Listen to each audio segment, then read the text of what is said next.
Welcome to Voices of Global Freedom Radio. We are broadcasting from San Diego, California, Saturday, January the 10th, 2015. This is Roy Backpack Barron and our co-host Yoda. We bring our patriotic conservative audience news you can use and actionable tactics, methods, and strategies to survive and thrive in these dangerous, troubled times.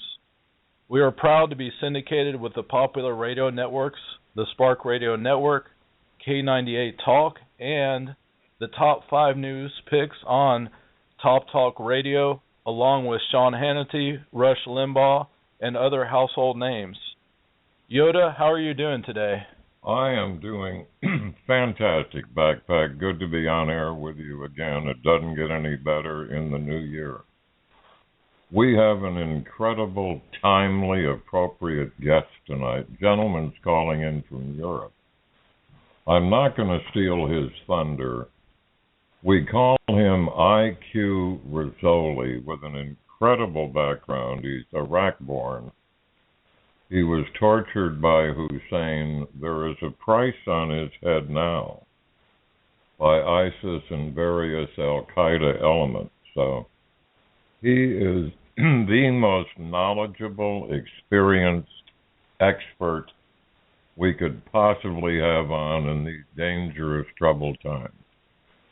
So with that, we welcome I.Q. Rizzoli. Good evening, sir. And good evening to you, sir. We are delighted to have you on tonight. It's really timely. It's your show. How can you help our audience? We have a large audience listening to you tonight. What do you want to share with us, IQ? I'll tell you how. I will start with current events of what happened in France. Then I will give the audience, because they're new to the show, a bit of my background. And then I go to your questions, whatever questions you want to ask me. Is that all right with you? Excellent. Excellent. Okay.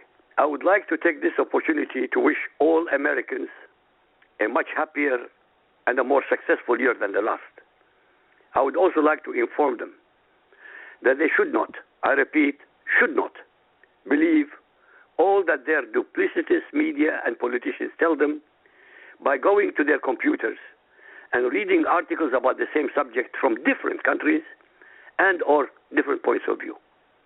Americans must become much better informed than ever before. And I shall explain to you why. The attack in Paris that resulted in the death of at least 15 people in a satirical publishing office and in a kosher shop were committed by Muslim terrorists to silence anyone criticizing Islam and or Muslims, or making jokes about their depraved mentor, Muhammad bin Abdullah, as well as terrorizing civilians.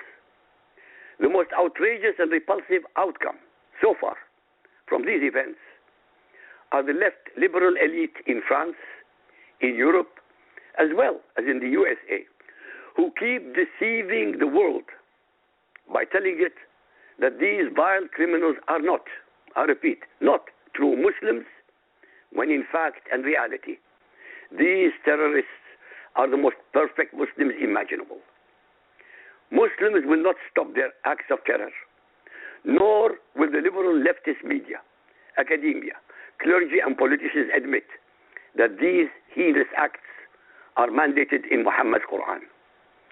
The hypocrisy, mendacity, duplicity, and cowardice of most of the Western media compounded those of our politicians by refusing to print or show these very cartoons that caused the slaughter of 12 men of the pen who have been asserting their right to freedoms of expression and speech to be betrayed by their spineless and submissive colleagues all over again.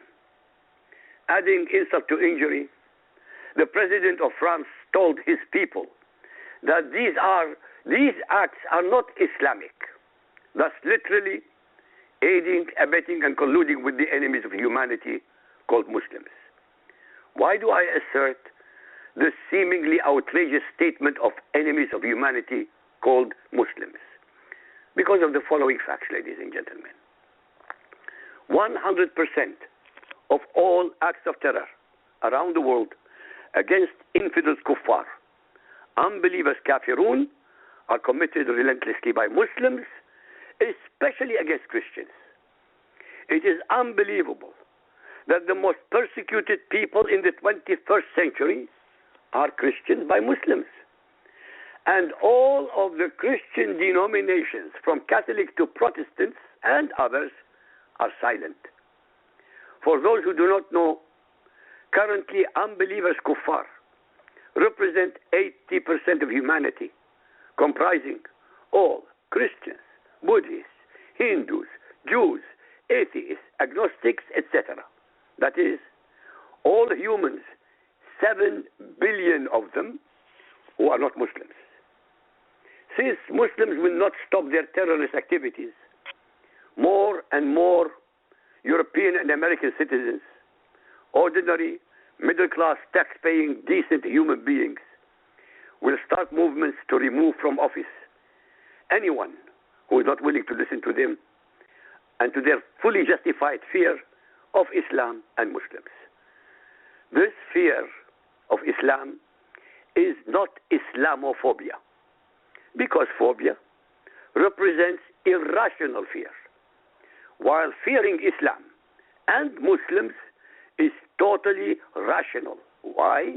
Considering the fact and reality that Islam demands that we non-Muslims are faced with 3 choices, and they are: 1, convert to Islam whether we like it or not; 2, submit to Islam Sharia as third-class citizens in humiliation and degradation forever; 3, and failing accepting these 2 conditions, to be slaughtered.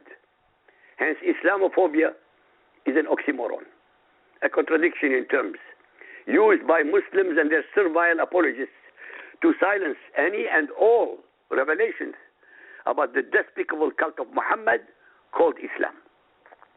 These mass demonstrations have already started all over Europe. True, at the moment the movement in each city is small in number, about 18,000 per demonstration.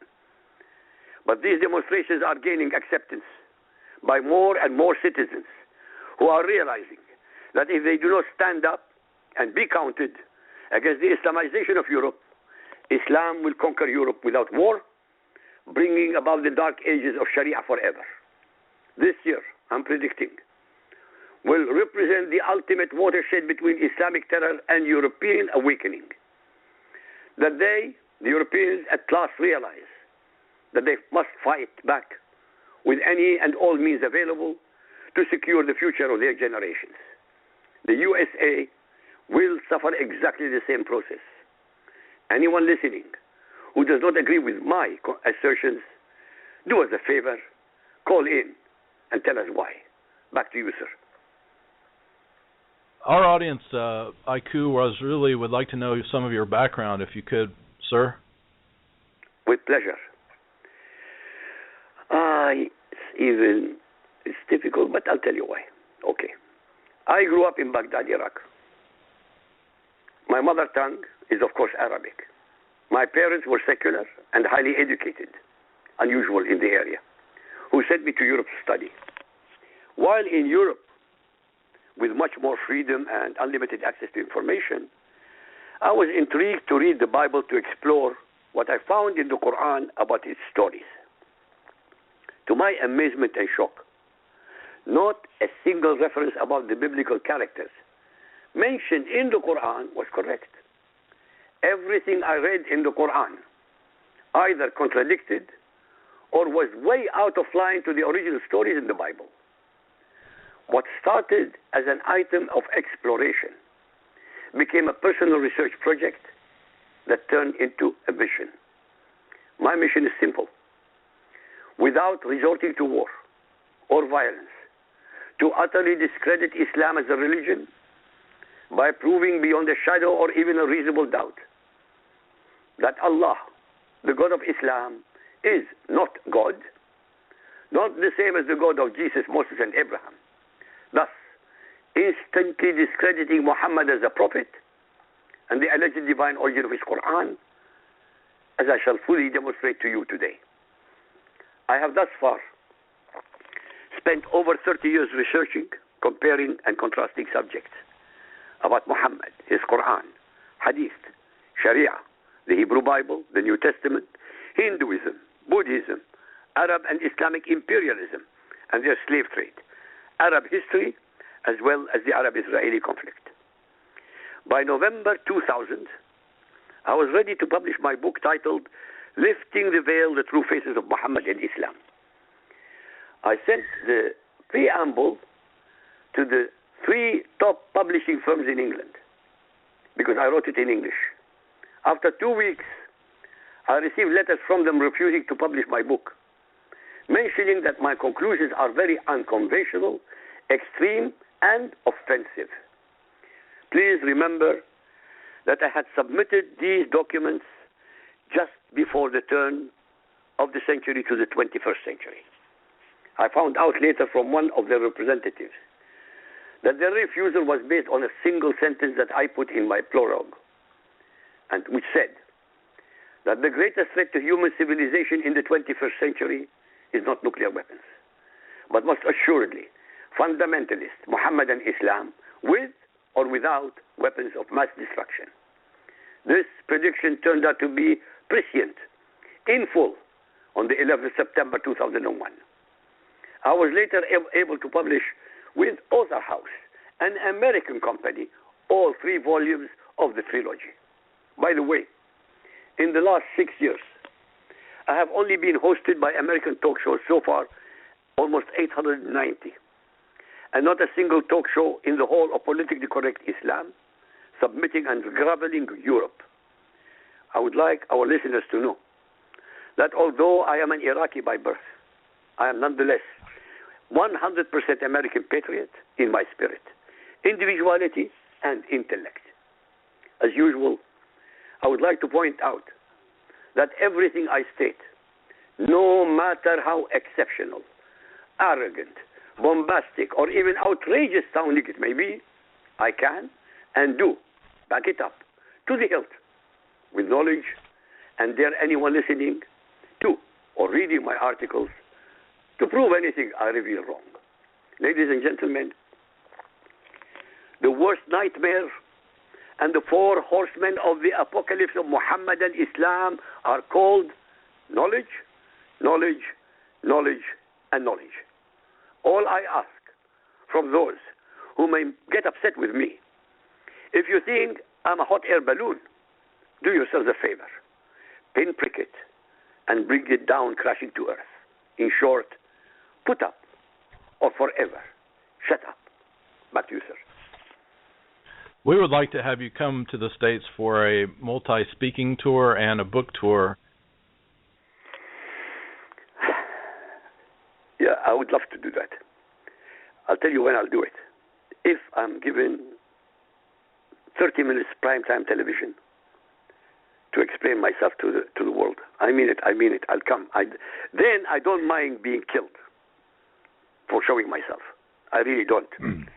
Because this is my mission. My mission is to be on primetime television in America. Mr. Rasooli, to destroy Quran and Muhammad in America, primetime television. Mr. Rasooli, we have been in the counter-terrorist business since 1974. We have been personally countering terrorism since before it was fashionable. We currently work, beginning 74. We help form and train the world's counter-terrorist organizations, the United States Delta Force, British SAS, German GSG-9, and so forth. So if you come here with us, I promise you, around you will be the safest place in America. Over to you, Mr. Rasooli. Oh, you are lighting up. We have a tsunami of emails. I can't read them fast enough. Can you read them fast enough? We're getting overwhelmed with emails. People support. people are very interested in your personal history, as Backpack said. Yoda, We I'm not understand. afraid. Well, I'm not afraid. I'm not afraid. You've got to understand that. My fear is not for my life. My fear is to be dead before I can finish my mission. That's my fear. Otherwise, I'm not afraid. You are doing a wonderful mission. God bless you. We've got a question here. Let me try to read it to you. Is your life now in danger in Europe? Yes. If they find out where I am, I'm dead. It's very simple. By the way, I get a lot of emails under, al-rasuli@gmail.com. That's my international email.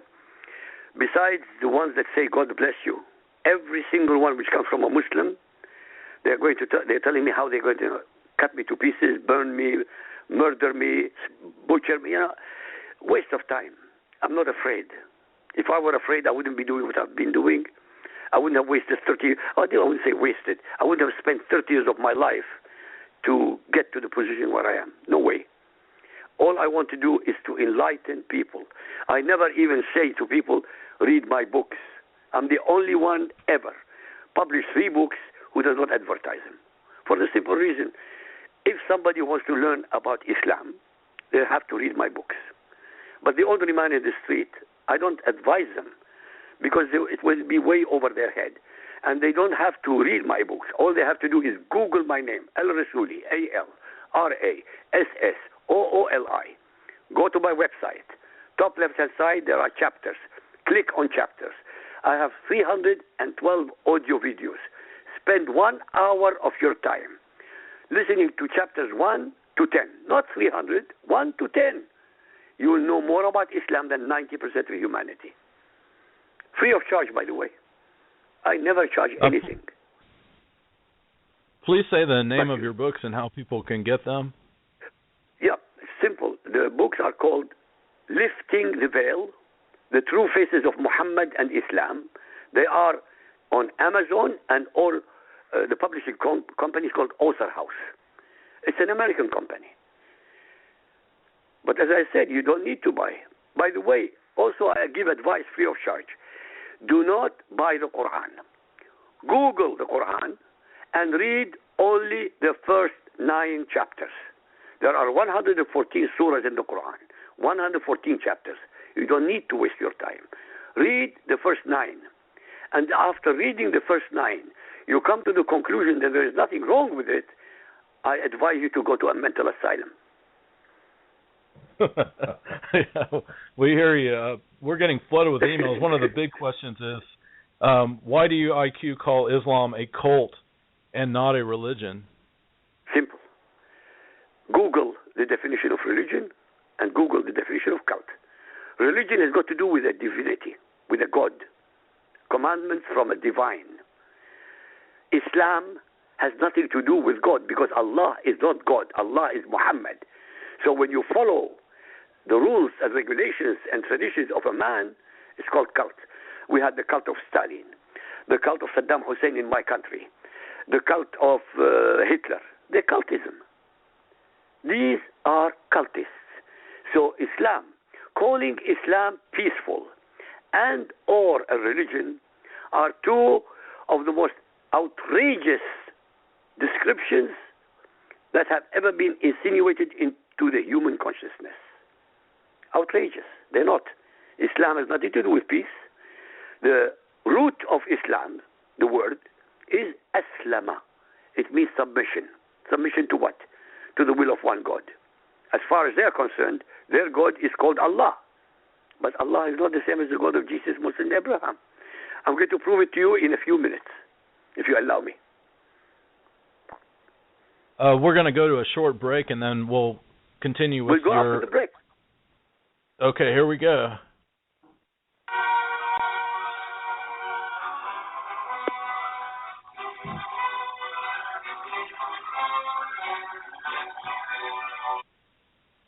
Yoda here. For our listeners, for our audience that possess 1,000 or more email addresses, Write down impactanalytics.com. I say again, Impact Analytics. Tim Kalin, the Chief Executive Officer of the Florida-based company Impact Analytics, has together a consortium. Fast forwarding here, Tim can explain it much better than I can. You send him a list of emails, he puts them together, he aggregates them into a consortium. This commands a lot of attention from prime Fortune 100 advertisers. Fast forwarding. At the end of the month, during the month, Tim puts out conservative patriotic newsletters under your name. At the end of the month, Tim sends you a check for your effort in promoting conservatism, in promoting patriotism for our democracy. Once again, write to Tim Kalin, impactanalytics.com, and tell him that Yoda in Backpack referred him. Incidentally, I worked with Tim in Beirut shortly after the Marine barracks, and before that, the embassy bombing. Tim was with a major letter government agency, and I have and would trust him with my life. I recommend Tim Kalin, impactanalytics.com, without reservation.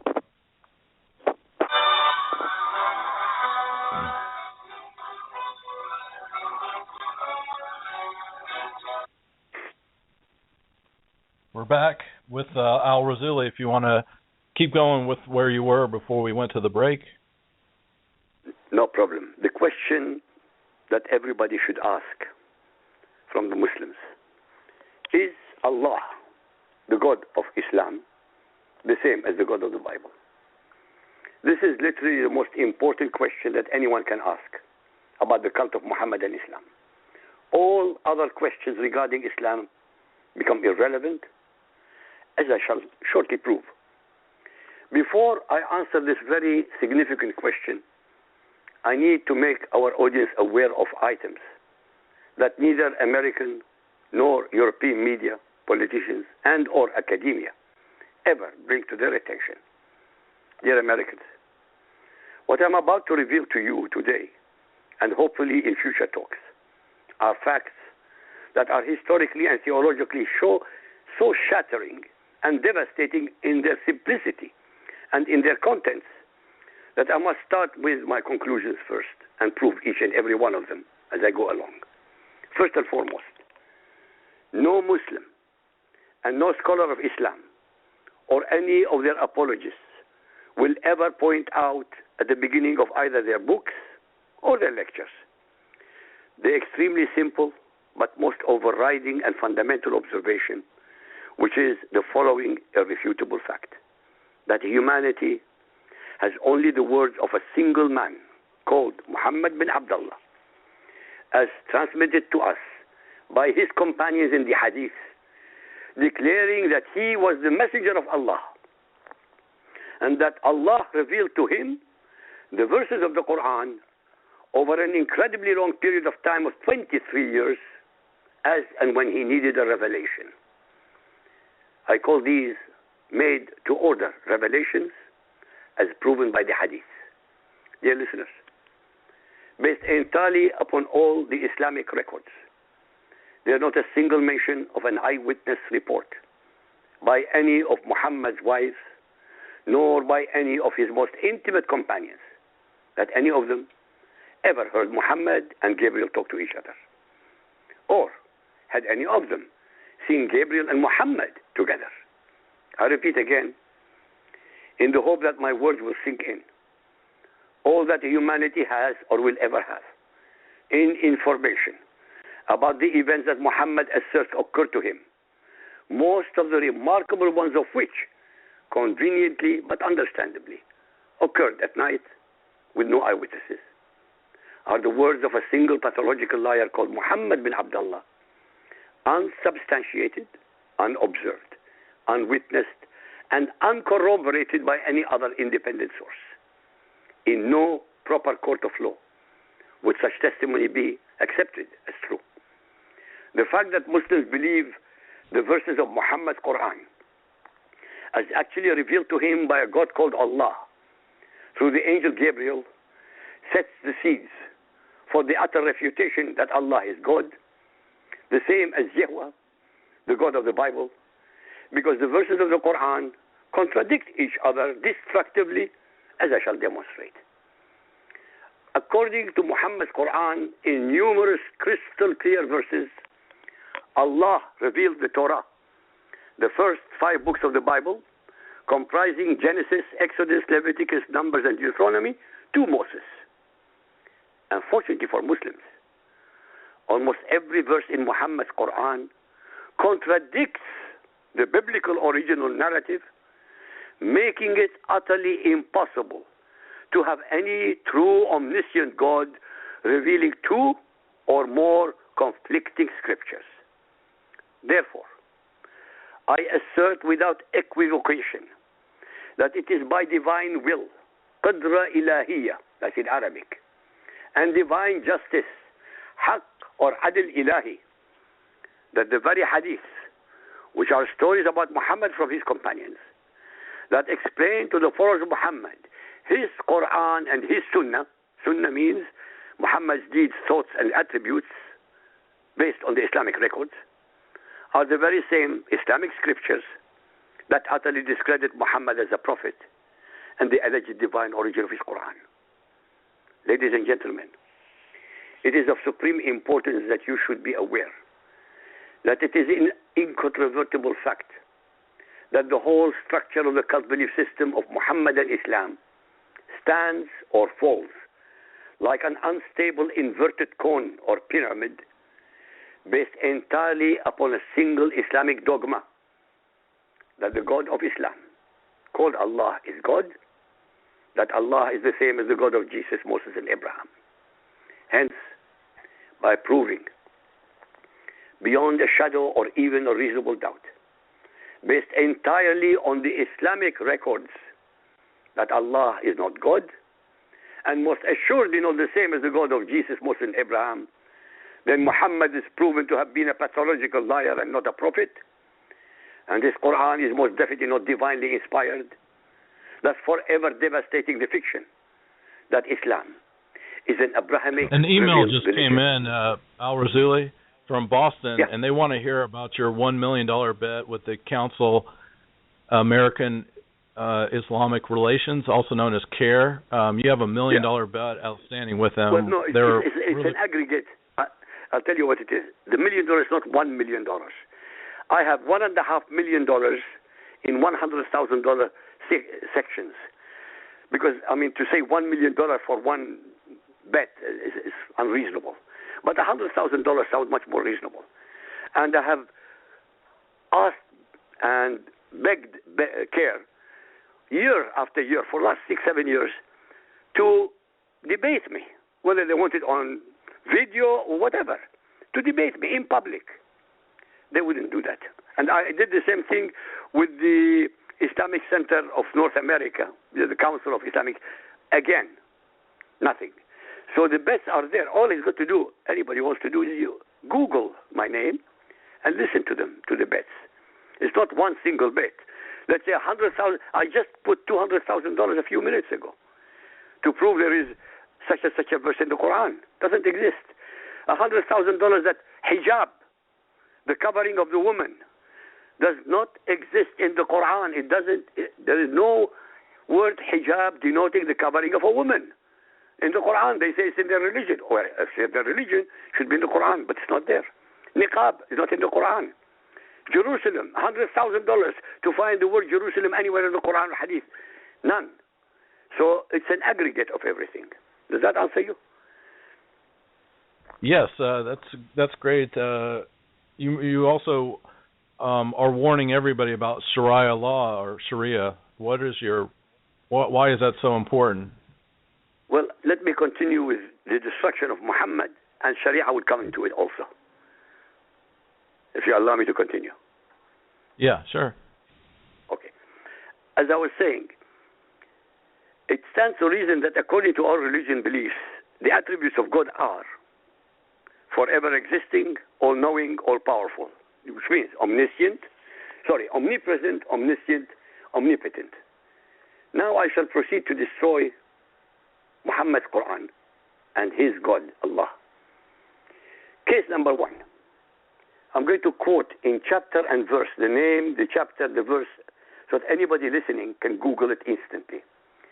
Al-Ma'idah, chapter 5, verse 46. It reads, "And in their footsteps we, Allah, sent Jesus, the son of Mary, confirming the Torah, the law of Moses, that had come before him.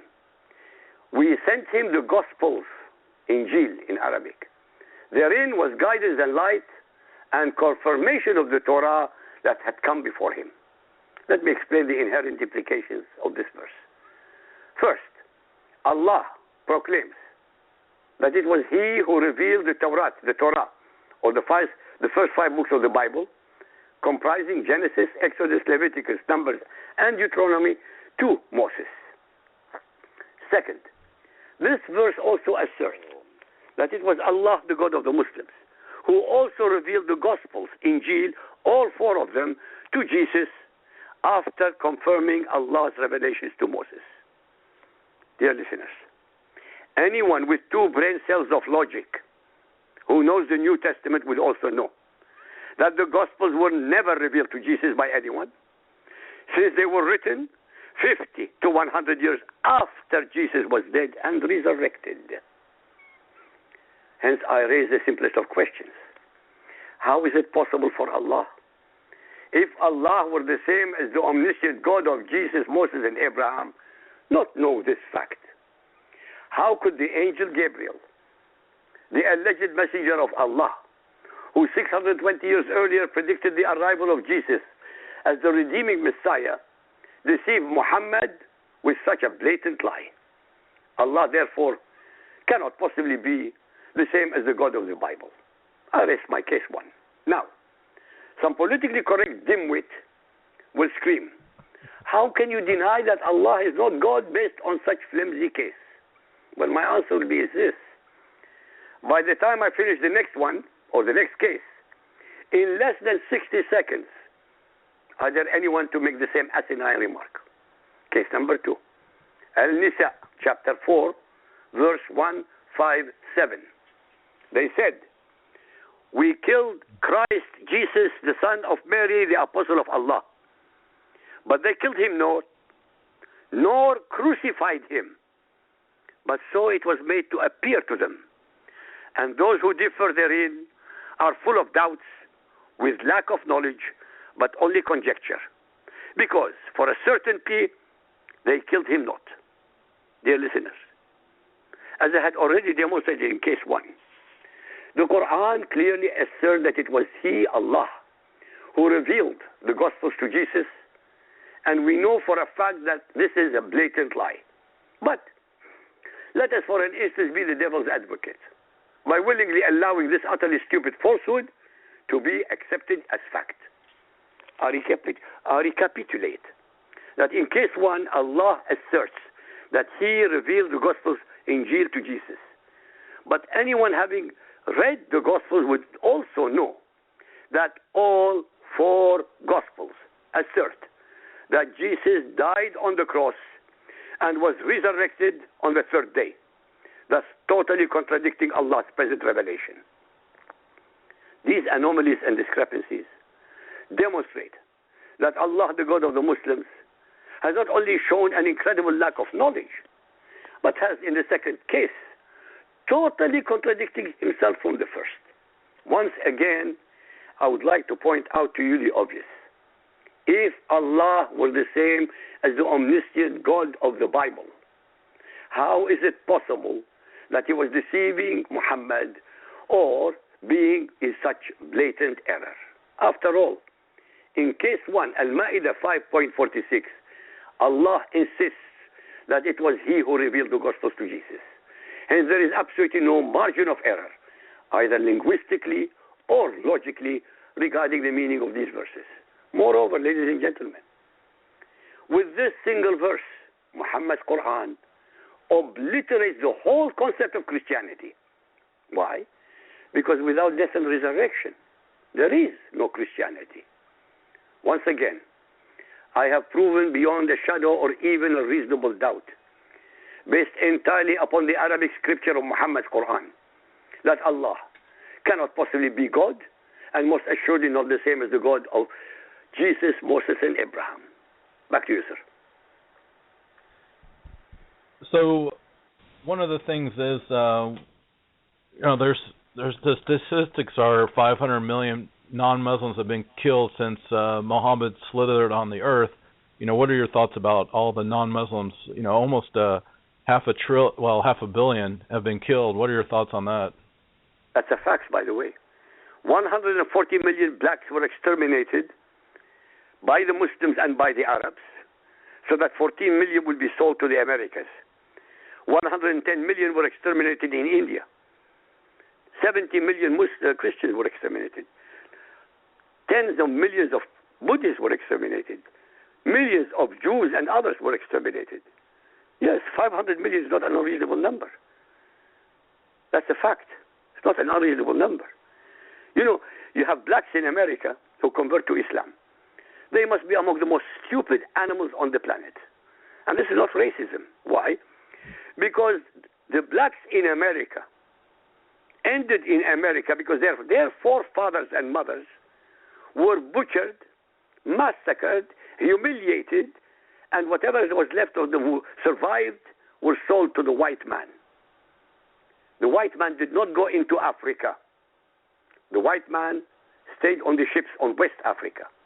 It was the Arabs and black Muslims who slaughtered, butchered, and enslaved the black Africans.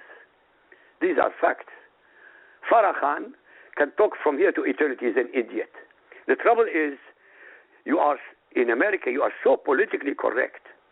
You have become completely useless intellectually. I'm not insulting anybody. I'm telling you facts of life. How could a Christian like Farah Khan... Let me share with you the real word on the black Muslims here. It started in a prison in Chino, California. Black gangs learned that they pretended they were Muslim, they would get privileges in prison is really how it started. So many of the black Muslims are really street gangs here. They are no more religious. They do it to get attention and for privileges, really. That's all it's about. Many of them couldn't spell the Quran. We've operated against them in law enforcement now almost 20 years. And so that's what the black Muslim movement is here, Mr. Rassouli. Over to you, sir. We're going to go to a short break, and we'll be back with Al Rassouli.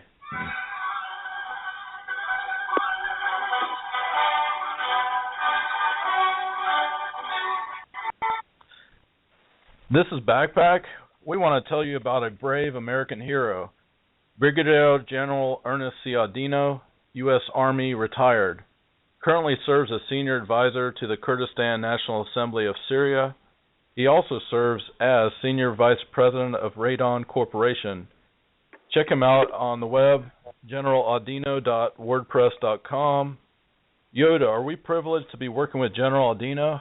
Backpack, are we ever? He is a soldier. General Audino, with a small team, like the Green Berets, similar to Special Forces, was embedded with the Kurds. He was decorated in combat in northern Iraq fighting the current ISIS. So he is certainly a soldier. It's a privilege for us to have him as a friend and the country to have him as a warrior. Thanks, Backpack.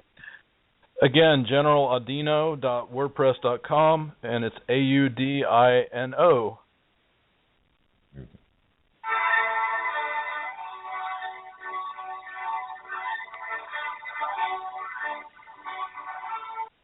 We're back with Al Rassouli. Everything's lighting up. We're getting thousands of emails and so many people engaged in this conversation. So I would like. We've got a lot. Sorry, if you don't mind, can I answer Yoda about the blacks in prisons? Oh, yeah. The blacks Go ahead. The blacks in the criminal justice system. You're absolutely right. They're converted because they get privileges. But more important than everything else, they convert to Islam because Islam is music to their ears. Islam allows them to do the rape, the murder, the plunder, the enslavement of others, exactly what they have done in their lifetime. But this time it becomes sanctified by Allah. Believe it or not, this is the fact. They convert because Islam is an organized crime syndicate everywhere in the world. Organized crime syndicate anywhere in the world, because Muhammad started it in Medina 1,400 years ago. Muhammad was the leader of the first organized crime syndicate in human history. Yeah. Well said, Mr. Razuli. I've been in the black neighborhoods, in the projects for the past 40 years, and you are spot on with it, exactly what it is. You give them a license, really, so they're carrying a license of Islam to do what they do. Indeed, you are. Thank you. Thank you. I had to explain it to the listeners because it is so important. I had many times pastors asking me, why are they not succeeding in the prison systems in America and in Europe? Simple. The ones who are in the prisons are criminals, and Islam justifies it for them. By the way, as a corollary to what I was discussing, it's very important that Allah is not God, and most certainly not the same as the God of the Bible. Then it stands to reason that the above statements prove that no angel called Gabriel and no God called Allah ever revealed the Quran or anything whatsoever to Muhammad. Hence, the most astounding and shocking conclusions based on all the above fully referenced facts are the following. Every letter, word, verse, ayah, and chapter, surah in the Quran were never revealed to Muhammad by an angel called Gabriel or a God called Allah. Because each and every letter, word, verse, ayah, and chapter, surah in the Quran are the product of Muhammad's imagination, the secretions of his warped mind, representing his alter ego and his autobiography, but cleverly projected into the unsuspecting mouths of Allah and Gabriel to give them the aura of sanctity and divinity. In a nutshell, Muhammad, Allah, Gabriel, and Satan in the Quran are actually all one and the same.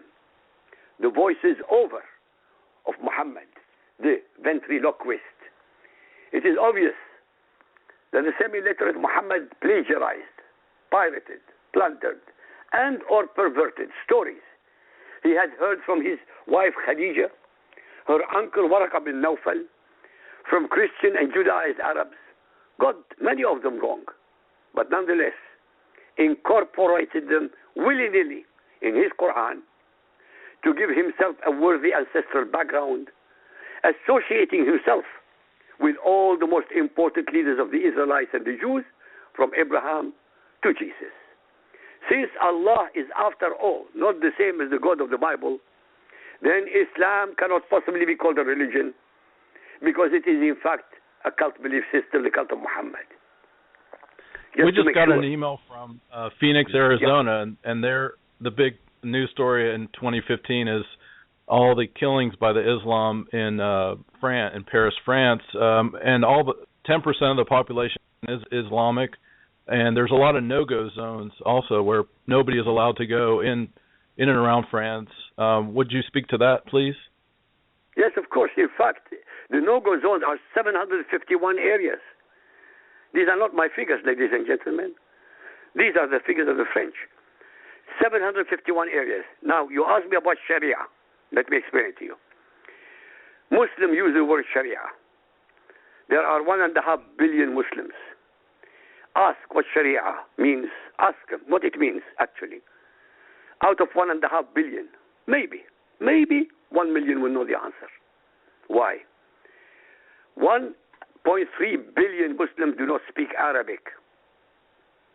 Afghanis don't speak Arabic. Pakistanis don't speak Arabic. Indonesians don't speak Arabic. And even those who speak Arabic don't necessarily know the answer. Sharia means the path to the water hole. Why is it important? Because in the desert of Arabia, if you don't know the route to the water hole, your probability of existing or surviving is zero. So finding the shortest path to the water hole is called Sharia. So Sharia in Islam means the path, the rightful path to Allah, their God. Sharia stands on two things. The foundations of Sharia are Muhammad's Quran and Muhammad's Sunnah. The Quran, as we know, is the Quran. The Sunnah is the traditions or the stories about how Muhammad lived, what he wore, how he cleaned himself, whom he loved, whom he hated, how he butchered people, how he plundered people, and so on and so forth. So Sharia is founded on these two ignoble things, Muhammad's Sunnah and Muhammad's Quran. Why do I call them ignoble? Because Sharia, like Muhammad,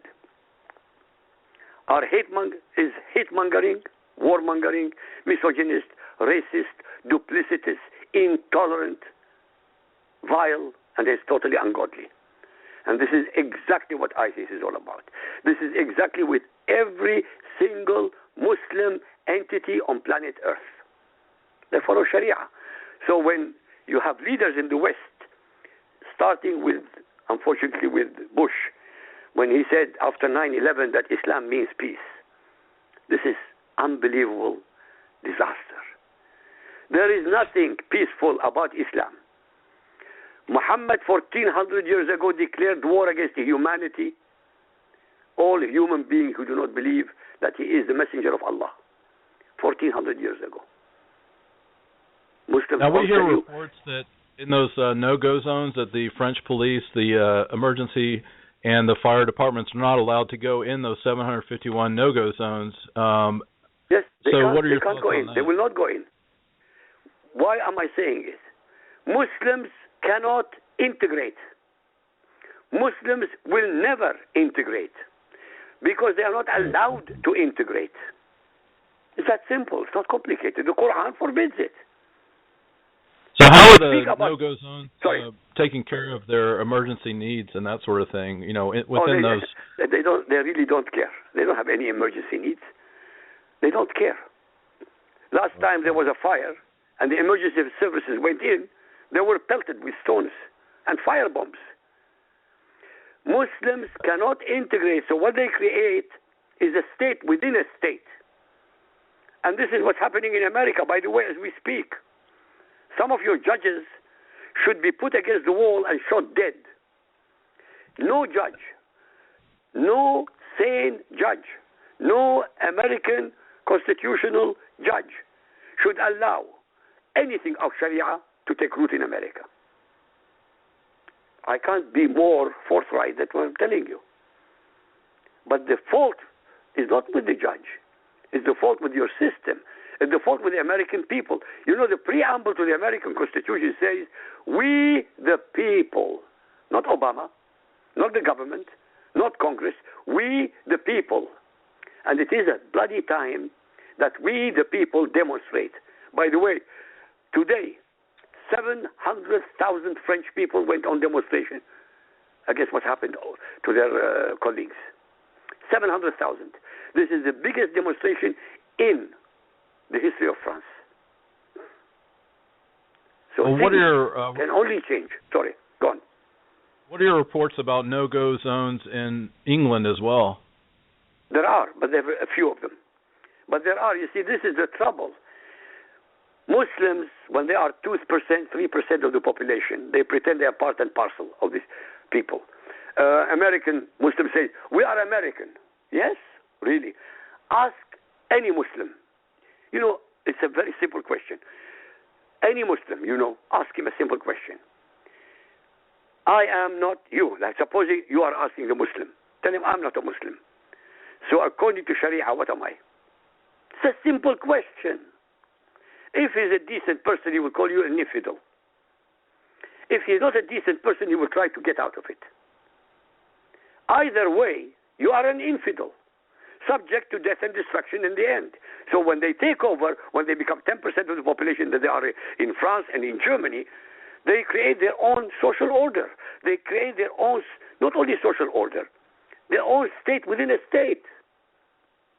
That's it. It's simple. It's not complicated. Nothing about Islam is complicated.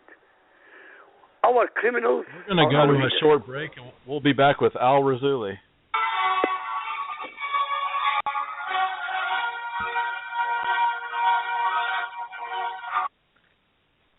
This is Backpack. We want to tell you about a brave American hero.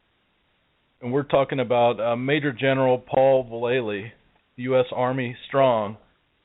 StandUpAmericaUS.org is a network of patriotic Americans.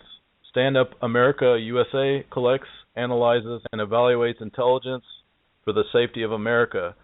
Over to you, Yoda. General Vallely is indeed a soldier's soldier. Back in the day, being a ranger, even being airborne, was pretty much the death of a career in the military, in the staid old rumble military. Yet the good General Vallely somehow was a ranger, had what we call a ranger tab, was airborne, a parachutist, and a jump master. I salute him, as do all my fellow veterans. Thank you, Backpack. What's his address again, brother? StandUpAmericaUS.org.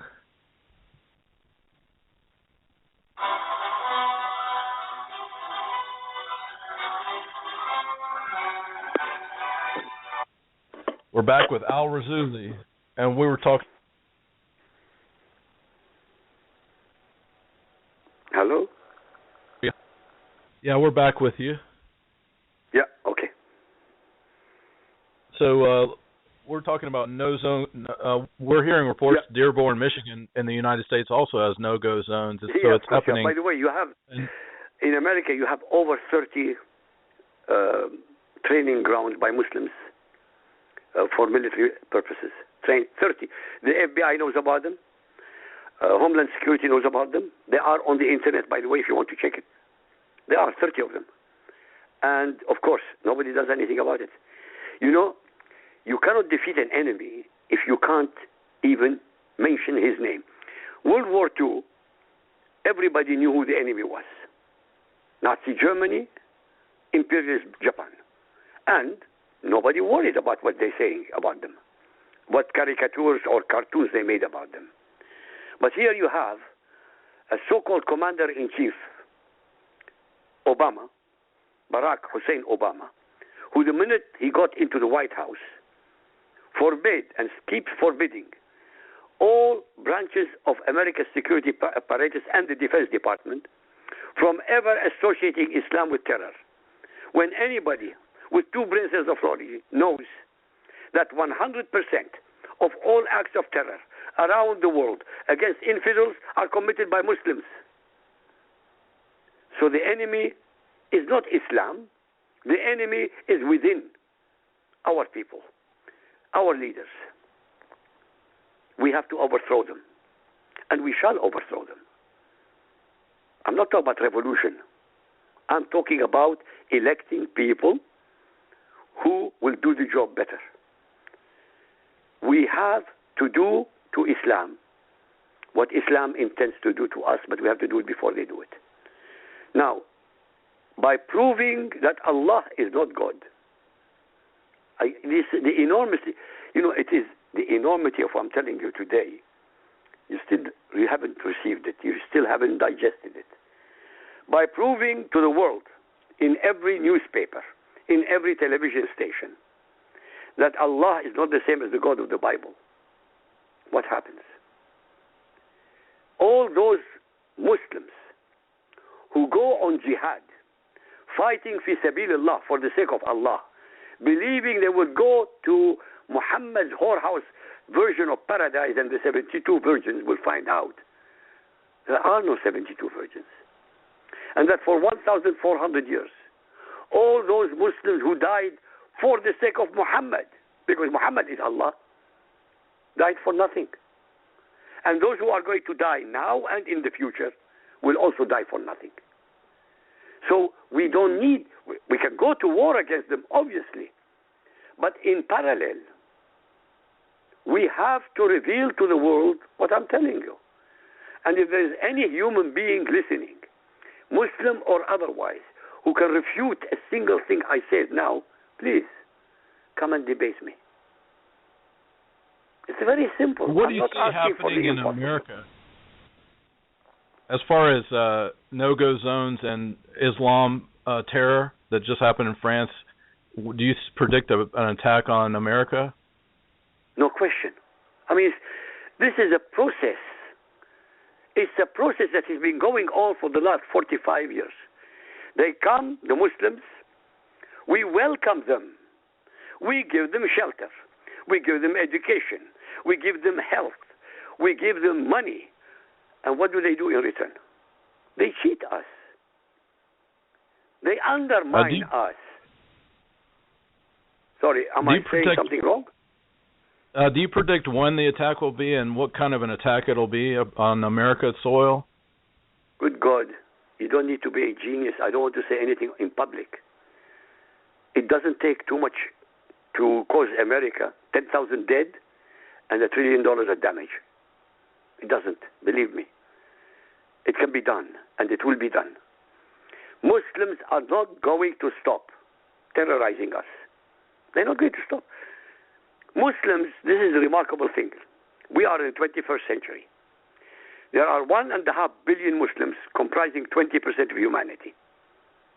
We, who are not Muslims, whom I call Ummat al-Kuffar, U-M-M-A-T, al-Kuffar, A-L, Kuffar, K-U-F-F-A-R. If you Google it, I've got a website like that.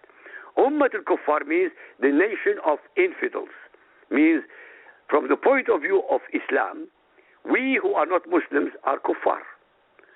So we Ummat al-Kuffar, 80% of humanity, they are terrorizing us. But let me tell you this. Ummat Muhammad, 20% of humanity, in 57 Muslim majority states, are the least productive, least inventive, least creative in human history. And they are terrorizing us, Ummat al-Kuffar, the most productive, most inventive, most creative, and most powerful in human history. And our leaders are running like a chicken without a head. I hope it makes sense to you. Yes. Why? Why? Why? They don't know how to handle it. They don't know how to deal with the situation. By the way, if somebody was to Google Ummat al-Kuffar Manifesto, just Google it, Ummat al-Kuffar Manifesto. I created a manifesto on how to deal with Islam. It's 13 articles, all within the law, by the way. Each and every single one is within the law. How to deal with Islam. You need the willpower. Sorry. How did the Islams take over France? No, they're not going to take over Islam. It's not going to happen. Why? Because this 9/11 of France, this attack against the cartoonists, is France's 9/11. For the first time, I think the French public have woken up to the greatest threat to their civilization. Islam is not going to take over. Islam will not be allowed to take over. Because this year, 2015, you will find a revolution by the people to overthrow all those left-wingers who are running the show, to replace them with what we call right-wingers. And the game will be over for Islam. I mean it. There is going to be civil war. There is going to be civil war. Because we are not talking about simple things. They're terrorizing us. You can't go in the street without thinking maybe I'll get blown up. You go to a restaurant, you get blown up. You go to a kosher place, you get blown up. You do your own job, you get blown up. Forget it. Which nation will allow it? Which people will allow themselves to be threatened like this? Nobody. It took 13, 14 years since 9/11 for Europe to wake up. And in how America, how will France clean up the 751 no-go zones? What do you advise for them? Very simple. Within the law, simple. You go to one town at a time. You surround it with troops. You give them 24 hours to dismantle everything. Anybody who objects, you shot him dead. That's it. It's not difficult. And don't talk to me about law. They are terrorists. These people are terrorists. These people are not loyal to France. They are not loyal to the French people. They are not loyal to the French Constitution. They are enemies within. So, you surround it. Guess what? In, I think it was 1980, something like that, 1982, Asad al-Bashar, the father of the current leader of Syria, he had an uprising by the Muslim Brotherhood in Homs. He surrounded the town. He slaughtered 30,000 people there, men, women, and children, because they were disobeying him. I'm not talking about we need to slaughter them. No. We give them the option. You dismantle it or you're dead. Very simple. Maybe politically correct brain. We've got 10 minutes. We're about to wind up. This has been a great interview, and we're excited to have you back on. We've just got 10 minutes left. What is your takeaway, the main points that you want our listeners to take away from this interview? All I want them to do is learn about Islam. Do not listen to your media. They're lying to you. Do not listen to your politicians or theologians. They're lying to you. They really are lying to you. Not because I said so. It's a fact. All I want them to do is Google my name, Al-Rassooli, A-L-R-A-S-S-O-O-L-I. I don't want your money. I'm not asking you for contributions. Don't buy my books. All I want you to do, Google my name and get learned. Learn. I have another website called InTheNameOfAllah.org. InTheNameOfAllah.org. 780 chapters that cover every aspect of Islam that you can possibly imagine. I'm giving you guys 30 years free of charge. 30 years of research and scholarship free of charge. I'm not asking you for anything. All I want you to do is learn. And don't just listen to the news media. They are deceiving you. You can Google all the information and get it from the French news media, from the Russian news media. Don't listen to only one. That's a mistake. Don't do that. The greatest enemy that you have in America today is Islam. The greatest enemy to humanity is Islam. Who is saying it? Everywhere you look. In Philippines, in Burma, in Thailand, in Russia, in China, in Europe, in Africa, in Latin America. Where can I tell you? The only place where the Muslims do not exist are the North Pole and the South Pole. Otherwise, in every country, they're terrorizing. We are eager to get you back, Mr. Rassooli, and we're not going to pay you next time either. Are you? Thank you. Are you going to be? Thank you. I prefer that. Available? Anytime you want me, just Google me. Give me a week or two notice, and then, God willing, I'll be with you. It's been a fabulous show. We're also recommending you, as you know, to other conservative shows. We really appreciate your getting the word out, my friend. If you will, Thank you, sir. Say how you can be contacted again, please. Al-Rassooli, ALRASSOOLI @gmail.com. I'll be grateful if you email me the link to this talk to put it to my website. In addition, our syndicate, it is Sparks Radio Network, will be replaying this show next Friday. So you will be on again through an archive next Friday, and it will be promoted through our network. Otherwise, we will, of course, advise you of when and where it's going to be promoted. In addition, Backpack, tell Mr. Rassooli how we're promoting his righteous, noble cause with the template, if you will. We will be promoting on social media. We have an account called My Human Compass with over 40,000 followers, and it will be Infinity Blogs, Reuters, et al. And news blogs and magnifiedview.com. We want everybody to go check out the multi-million visited magnifiedview.com and globalfreedomradio.com. It'll go out to newswires and as formal press releases, so it'll go far and wide. God bless you, sir. Thank you. I need this. I need it more than you can imagine because I need the message to go out. All I want is for people to be enlightened. That's all I want, really. That's my mission. It's very simple. It's not complicated. We are totally in your corner. It's our pleasure, professional privilege to work with you. We will certainly have you on soon. We thank you sincerely. Shukra Kaibir for coming on with us, and we will see you soon, sir. Thank you, Al Razuli. Bye-bye, sir. Bye-bye. Salam. All right, great.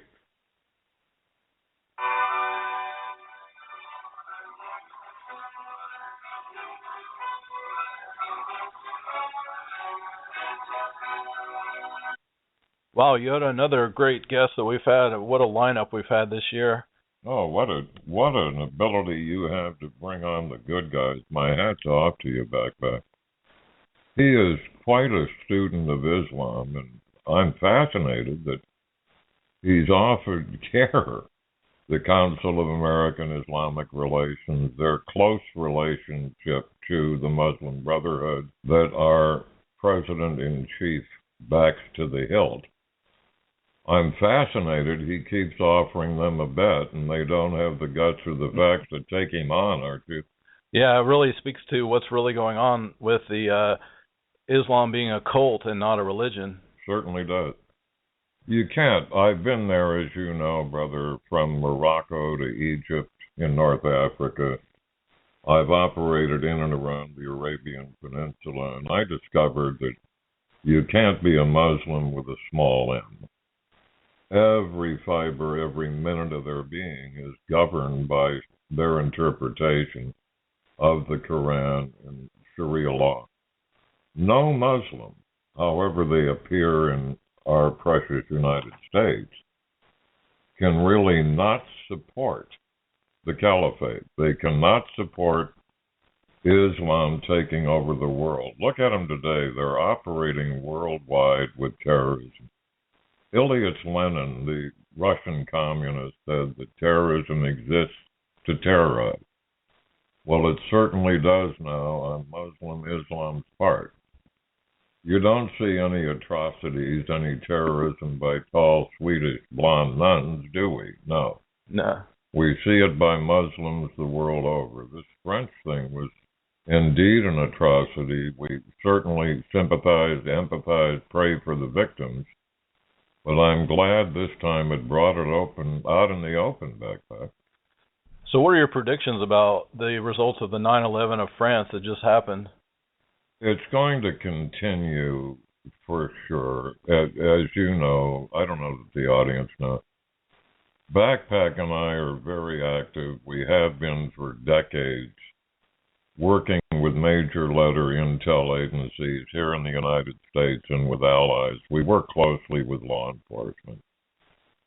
We counsel in tactics, strategies, methods, and training. That's why we operate under our pen names, Yoda and Backpack. We try to keep the screwballs off our front lawn.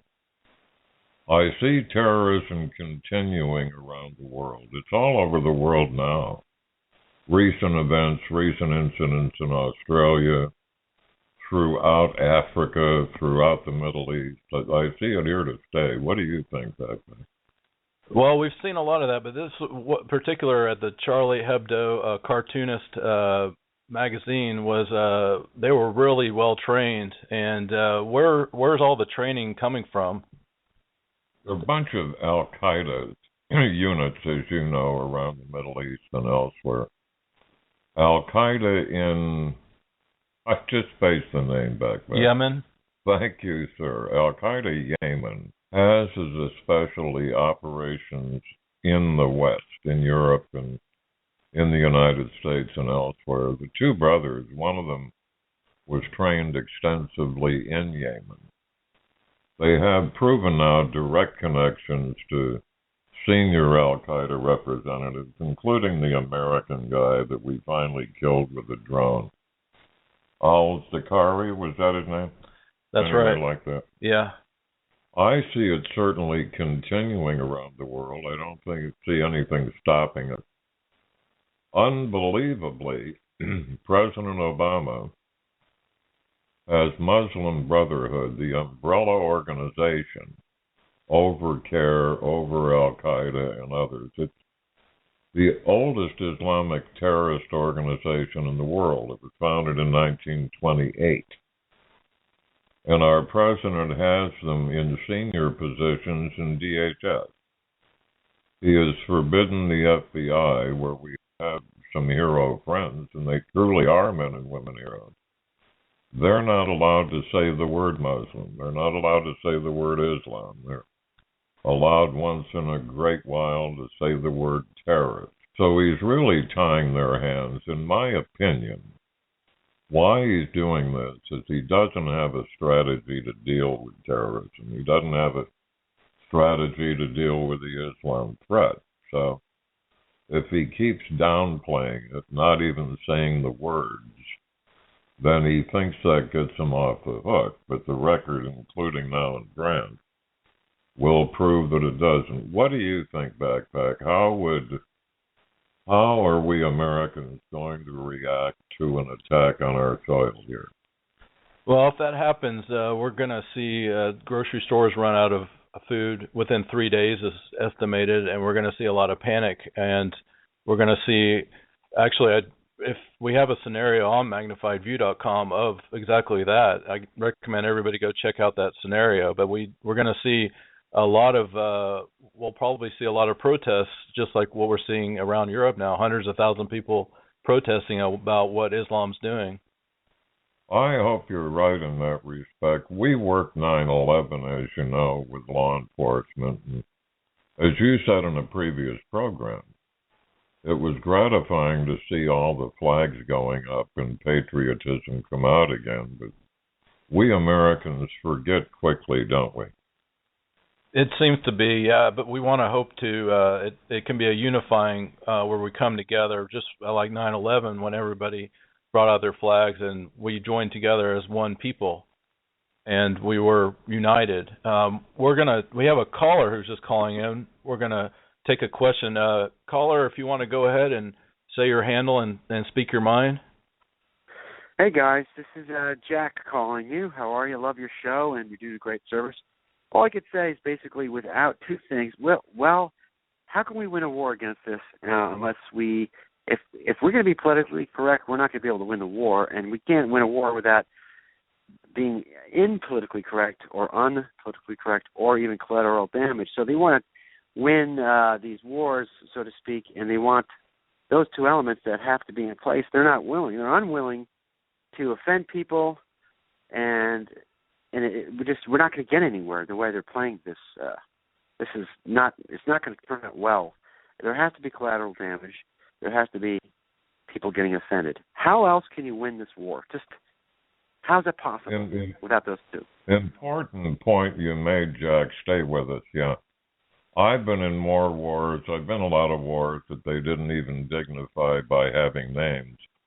We're doing it again. We're sending drones over. We're bombing empty buildings. We're knocking off a camel here and there. We don't have the will and the commitment. Our sources, privileged sources in the Pentagon, once again are pulling their hair out with our lack of commitment. As our founding editor-in-chief, Jenna Rama, says, up to now in Iraq, we've simply been in the way. The Sunni versus Shia thing is not new, as most of the press media tells you about. Hell, it's gone on since the year 700 and before. This is what these people do. So as you said, we somehow need to get the will. Jack, what do you think? With enough activity here, terrorism attacks, as we portrayed on the magnifiedview.com, how do you think the public's going to react, Jack? it's going to be the worst scenario. I mean, look what happens when your local storm comes blowing through from Antarctica or whatever, just some sort of major snowstorm. It's like everything's gone before the storm because the weather. And people always pay attention to the weather. It's music or the weather. That's the only two things people care about on the radio these days. And they don't care to check out Fox News on TV or check out conservative talk radio. They just care about those two things. And as soon as they hear about the weather coming, everything's gone. I mean, after a week or so, neighbor, or an area like the. They wipe out the store in a matter of hours. They buy 6 gallons of milk and 12 loaves of bread. What the? Let me tell you, Jack, and the audience, what our insiders in the highest level, some retired recently from major letter intelligence agencies, are predicting. That is a multiple simultaneous attack on 6 cities. Probably Miami, New York, Washington, D.C., Chicago, Vegas, and L.A. Al-Qaeda, who are competing now for recruits, they're competing for funding with each other's units, and ISIS, are under pressure to do something for more recruiting and more funding. So the idea of a big bang is what they really go for. Would certainly exceed 9/11 here in 6 American cities, possibly with dirty bombs. The real insiders, the professionals that do this for a business, are predicting a dirty bomb, probably Monday morning during Midwest and East Coast rush hours. So that's the latest, greatest from the real experts. Not the sociologists that the lamestream media go to the middle of Iowa and they make out a nameplate for some sociologist and call him a counter-terrorist. We have the real deal sources and whistleblowers. We have another caller, area code 336. Would you like to go ahead and say a handle and speak your mind? Yes, how you doing? My name is Yakishima. I'm calling from North Carolina. Hello. Thanks for the call, brother. Thank you, brother, for having me. I want to say a couple of things, if I can, and I'll make it quick. The first thing that I want to say is that I want to thank God for God. You see, because He truly is the God of all. He's a true God of me, you, and my other brother on the phone, and all of us who believe in the Lord Jesus Christ. I want to say that for reasons, because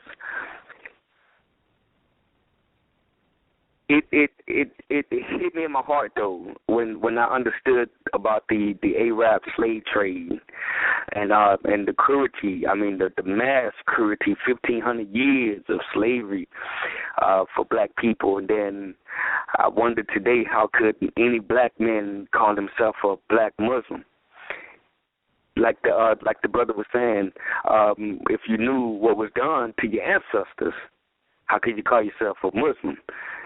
So they do that, like you said, join the organization. A lot of them did in America through prison and stuff like that, and don't really know what was done to their ancestors. Don't even have no history or clue that the Arabs had them in slavery for over 1,500 or more years, and then sold them into the hands of the Europeans. So this is what I'm saying. The second point that I want to make is that I am proud to be an American. I'm proud to be an American that is awakened among others in America that has become awakened too, to know that my country, my world leaders, the leaders of this country are putting us in grave danger. And as I was sharing with a colleague of mine from Europe,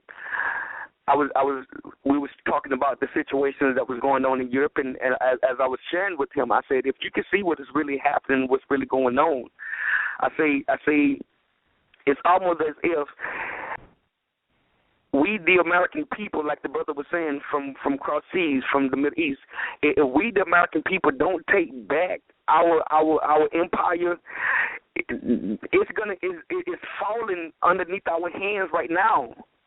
And what's so sad about what's happening in France is that the warnings was there.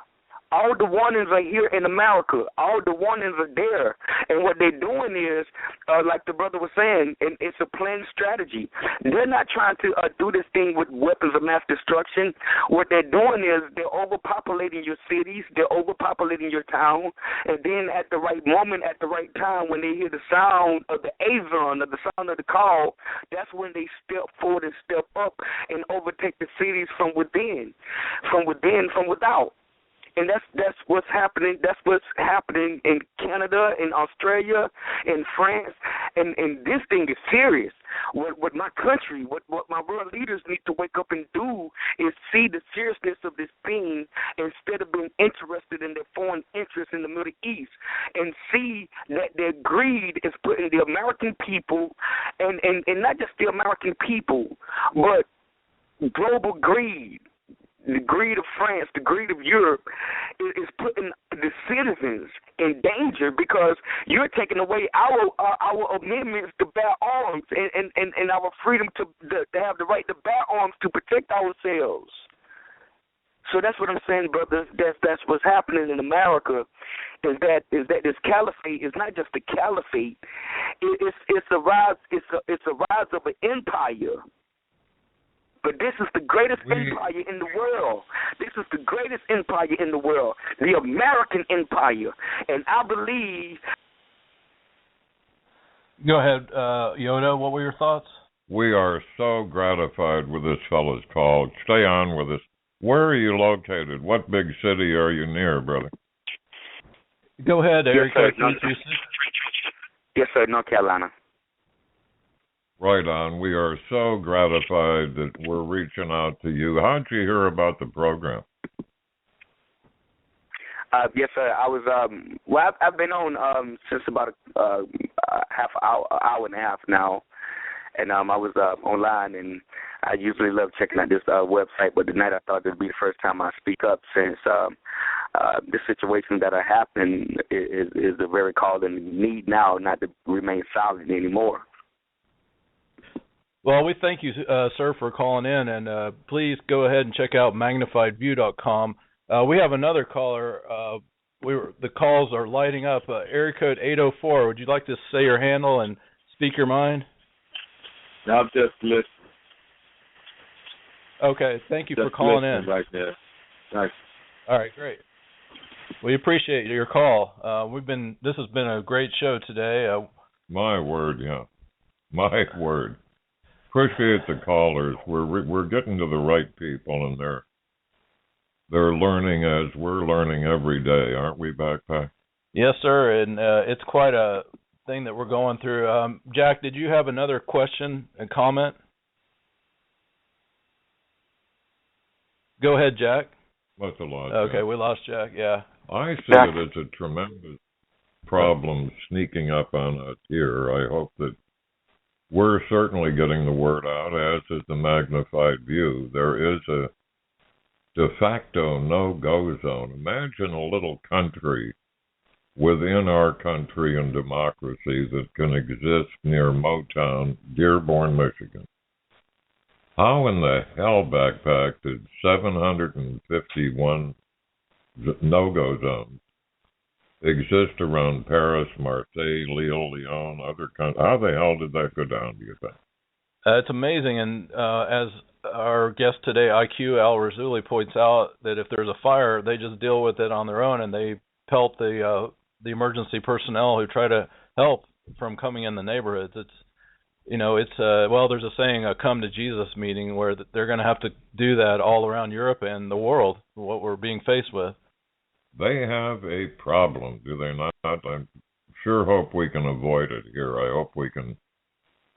In fact, we have on file 1,000 Muslim compounds here in the United States. I say again, we have on file, we can make them available to anybody that writes to us, write personally to Yoda at magnifiedview.com. May take a little while, but personally answer each and every email, and I can supply you with 1,000 Muslim compounds. So that's a no-go thing, but it has a big fence around it, an armed guard. So that is serious and stunning. We've researched it through Google Earth and otherwise. You can easily find them there and take a look at them. Well, I am ever the optimist, Backpack. We've got 22 million veterans here. We have untold coppers, firefighters, EMTs, and hard workaday citizen patriots, do we not? Yes, sir, that is correct. And I don't believe every generation we've had has been faced with a major crisis as we are. Right. I believe sincerely that when it gets bad enough here, and I don't know what the hell that needs to be, but the veterans, the cop next door that teaches your kids soccer, firefighters, we're going to get a bunch to stand up and deal with this, whatever this current goofy president does. He's clearly a closet Muslim and a closet communist, isn't he? That's correct. He's put Muslim Brotherhood in senior positions in Homeland Security. He has them as czars. He's backed the Muslim Brotherhood to this day.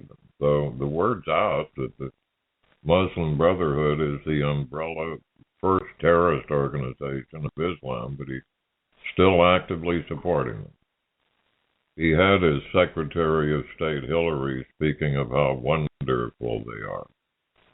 I don't know where it's going or when, but I am indeed predicting from open sources that we resource and from private sources that we're privileged to have.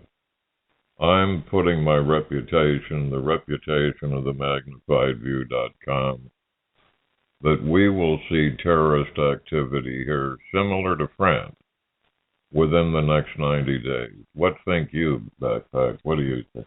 I think one of the biggest takeaways I took from the story was that there were one of the terrorists, one of the brothers that killed the 12 people at Charlie Hebdo. He was actually on a U.S. no-fly zone. Is there more coordination from your expertise in counterintelligence, and how did that happen? How did that person move freely among France when he was on a no-fly zone in the U.S.?